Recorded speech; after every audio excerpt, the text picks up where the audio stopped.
नमस्कार. माझ्या बाबांचं नाव आहे पांडुरंग बासुतकर, वय 73.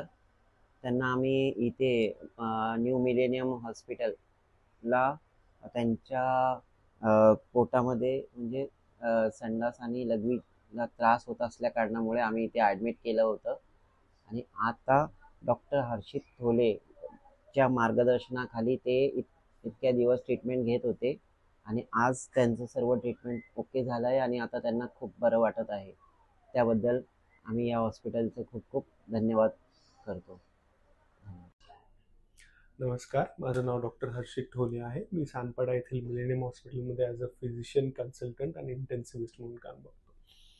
तर पांडुरंग बासुतकर हे पेशंट जेव्हा आमच्याकडे आले, साधारण त्यांना 2 आठवडे बरं नव्हतं. चालायला होत नव्हतं, लघवीवर ताबा नव्हता, पोटही साफ होत नव्हता. त्यासाठी ते बाहेर कुठेतरी ॲडमिटेड होते, तुर्भ्यामध्ये एका हॉस्पिटलमध्ये.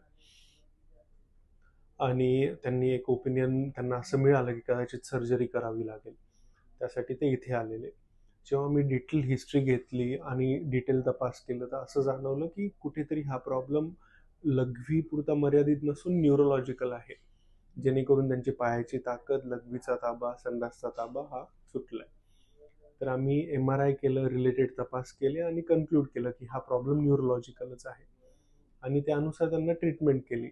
साधारण 3ऱ्या दिवशी ते काठी घेऊन इंडिपेंडेंटली चालायला लागले, जसे ते अगोदर चालायचे. त्यांचा उजवा पाय पोलिओमुळे अफेक्टेड होता, पण ते डाव्या पायावर सगळे कामं करू शकत होते आणि ते 3ऱ्या-4थ्या दिवसापासून तसं करायला लागले.